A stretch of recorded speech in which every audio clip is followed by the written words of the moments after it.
ಸಾಕಾಗ್ತಿಲ್ಲ. ಗಣಿ ಲಂಚದ ರುಚಿ ಕಂಡ ಅಧಿಕಾರಿಗಳು ತಮ್ಮ ಹಳೆ ಚಾಳಿನ ಮುಂದುವರಿಸ್ತಾನೇ ಇದ್ದಾರೆ. ಸುಪ್ರೀಂ ಕೋರ್ಟ್ ಇವರಿಗೆ ಚಾಟಿ ಏಟು ಕೊಟ್ಟರೂ ಸಾಕಾಗ್ತಿಲ್ಲ. ಅಷ್ಟೇ ಅಲ್ಲ, ಲೋಕಾಯುಕ್ತದ ಭ್ರಷ್ಟರ ಪುಸ್ತಕದಲ್ಲಿ ಹೆಸರಿದ್ರೂ ಕೂಡ ನಾಚಿಕೆನೇ ಇಲ್ಲ. ಇವರು ಯಾವ ರೀತಿಯ ಅಕ್ರಮ ಗಣಿಗಾರಿಕೆನ ಮುಂದುವರಿಸಿದ್ದಾರೆ ಅಂತ ಹೇಳ್ತೀನಿ, ಬನ್ನಿ.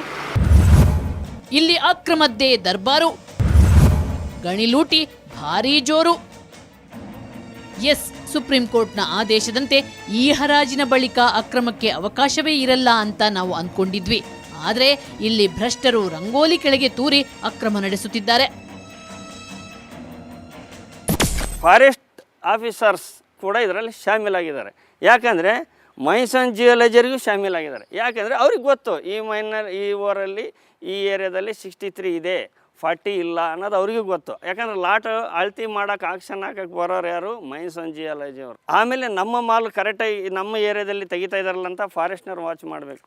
ಇಲ್ಲಿ ಇವರಿಬ್ಬರ ಒಂದು ಹೊಂದಾಣಿಕೆಯಿಂದ MML ಏನಿದಾರಲ್ಲ, ಇವರು ಮೂವರು ಹೊಂದಾಣಿಕೆಯಿಂದ ಚಾಲನೆಗೆ ಅನುಕೂಲ ಆಗ್ತಾ ಇದೆ. ಅದರಲ್ಲೂ ಸರ್ಕಾರಿ ಸ್ವಾಮ್ಯದ ಮೈಸೂರು ಮಿನರಲ್ಸ್ ಲಿಮಿಟೆಡ್ಗೆ ಸುಪ್ರೀಂ ಕೋರ್ಟ್ ಕಟ್ಟುನಿಟ್ಟಿನ ಎಚ್ಚರಿಕೆ ನೀಡಿ ಗಣಿಗಾರಿಕೆಗೆ ಅನುಮತಿ ನೀಡಿದೆ. ಆದರೆ ಎಂಜಲು ಕಾಸಿನ ರುಚಿ ಕಂಡ ಅಧಿಕಾರಿಗಳು ಮತ್ತದೇ ಅಕ್ರಮದಲ್ಲಿ ತೊಡಗಿದ್ದಾರೆ. ಅವನು ಯಾಕೆ ಇರಬೇಕು? ಅವ್ರು ಗೌರ್ಮೆಂಟ್ ಎಂಪ್ಲಾಯ್, ಅವನು ಯಾಕೆ ಇರಬೇಕು? ಬೇರೆಯವರಿಗೆ ಪೊಲೀಸ್ ಕಂಪ್ಲೇಂಟ್ ಮಾಡಲಿ, ಪೊಲೀಸ್ ಪ್ರೊಟೆಕ್ಷನ್ ತಗೊಂಡು ಮಾಡಿಸ್ಲಿ. ಅವರೇ ಈ ಟೋಕನ್ಗಳು ಇದಾವಲ್ಲ, 10,000 5,000 ಮಾರ್ಕೊಂಡ್ಬಿಡ್ತಾರೆ. ಅವರು ಯಾವ ಮನೆ ಸಿಕ್ಕಬೇಕೋ ಅವ್ನಿಗೆ ಮಾರ್ಕೊಂಡ್ಬಿಡ್ತಾರೆ. ಅಲ್ಲಿ ಗಾಡಿಗಳು ಕ್ಯೂನಾಗ ಹೋಗವು 3 ದಿವಸ ಲೋಡ್ ಸಿಗದಂಗೆ ಇರ್ತವೆ. ಅಲ್ಲಿ ಟೋಕನ್ ಡೈರೆಕ್ಟ್ ಡಿಸ್ಕೌಂಟ್ ಹೋಗವು ದಿವಸಕ್ಕೆ 2-3 ಟ್ರಿಪ್ ಹೊಡಿತಾರೆ. ಆಮೇಲೆ ಇನ್ನೊಂದು ರೇಟ್ಗಳಲ್ಲಿ ಕೂಡ ಭಾಳ ಅನ್ಯಾಯ ಆಗ್ತಾ ಇದೆ. ಇವತ್ತು ಅವರು ಕೊಟೇಶನ್ ಪ್ರಕಾರ ರೇಟು ಅವ್ರಿಗೊಂದು ಕೋಟ್ ಮಾಡಿ ಹಾಕಿರ್ತಾರೆ, ಆ ರೇಟಿಗೆ ಅವ್ರಿಗೆ ಅಲಾಟ್ ಮಾಡಿರ್ತಾರೆ ರೇಟು. ಅವರು ಅದರಲ್ಲಿ ಮತ್ತೆ ನಮಗೆ ಕೊಡಬೇಕಾದಾಗ ಅದರಲ್ಲೇ 5 ರೂಪಾಯಿ 10 ರೂಪಾಯಿ ಅದರಲ್ಲಿನೂ ಮೋಸ ನಡೀತಾ ಇದೆ. ಗುಣಮಟ್ಟದಲ್ಲೇ ಗೋಲ್ಮಾಲ್. ಸಂಡೂರಿನ ಹರಿಶಂಕರದಲ್ಲಿರೋ MML ಗಣಿ ಉತ್ಕೃಷ್ಟ ಕಬ್ಬಿಣದ ಅದಿರಿಗೆ ಫೇಮಸ್. MML ಅಧಿಕಾರಿಗಳು ಖಾಸಗಿಯವರ ಜೊತೆ ಸೇರಿ ಭರ್ಜರಿ ಗೋಲ್ಮಾಲ್ ಮಾಡ್ತಿದ್ದಾರೆ ಅನ್ನೋದು ಪ್ರತ್ಯಕ್ಷದರ್ಶಿಗಳೇ ಹೇಳ್ತಾರೆ.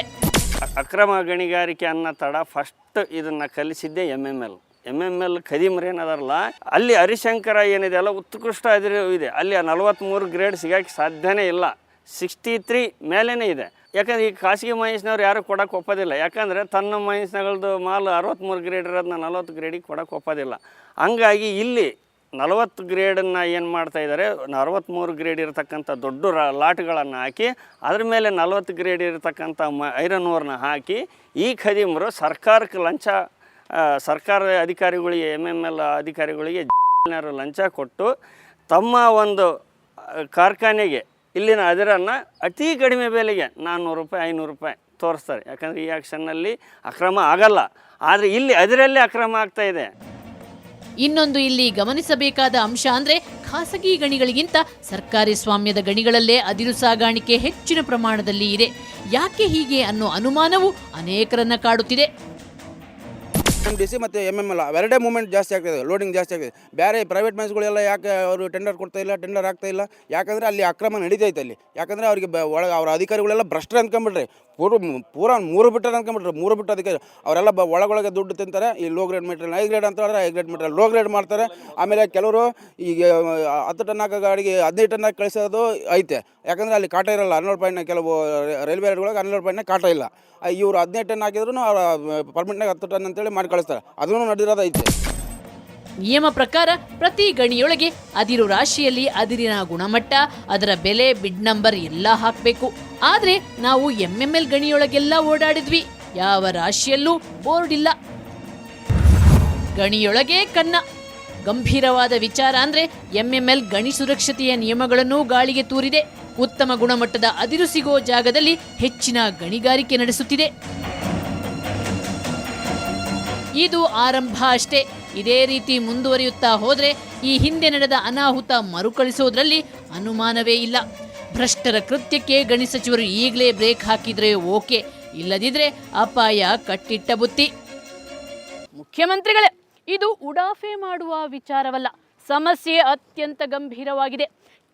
ಕೆಲವು ಭ್ರಷ್ಟ ಅಧಿಕಾರಿಗಳ ಲಜ್ಜೆಗೇಡಿ ಕೆಲಸದಿಂದಾಗಿ ಬಳ್ಳಾರಿಯ ಲಕ್ಷಾಂತರ ಮಂದಿಯ ಅನ್ನಕ್ಕೆ ಕನ್ನ ಬೀಳಬಹುದು. ಅದೂ ಅಲ್ಲದೆ ರಾಜ್ಯಕ್ಕೆ ಮತ್ತೆ ಗಣಿಕಂಟಕ ಕಾಡಬಹುದು. ಹಾಗಾಗಿ ಎಚ್ಚರ.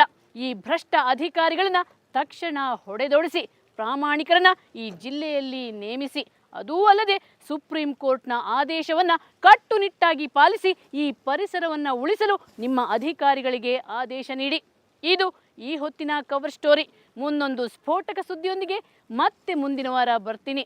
ಅಲ್ಲಿಯವರೆಗೆ ನಿಮ್ಮ ಸುತ್ತಮುತ್ತಲೇನಾದರೂ ಅಕ್ರಮ, ಅನಾಚಾರ, ಭ್ರಷ್ಟಾಚಾರ ನಡೀತಿದ್ರೆ ನಮ್ಮ ಈ ವಿಳಾಸಕ್ಕೆ ಬರೆಯಿರಿ. ಕವರ್ ಸ್ಟೋರಿ ವಿಭಾಗ ಸುವರ್ಣ ನ್ಯೂಸ್ 24/7, ನಂಬರ್ 36 ಕ್ರೆಸೆಂಟ್ ರಸ್ತೆ, ಶಿವಾನಂದ ಸರ್ಕಲ್, ಬೆಂಗಳೂರು 1. ನಮ್ಮ ಇಮೇಲ್ ವಿಳಾಸ coverstory@suvarnanews.in. ನೇರ, ದಿಟ್ಟ, ನಿರಂತರ ಸುದ್ದಿಗಾಗಿ ನೋಡ್ತಾರೆ ಸುವರ್ಣ ನ್ಯೂಸ್ 24/7.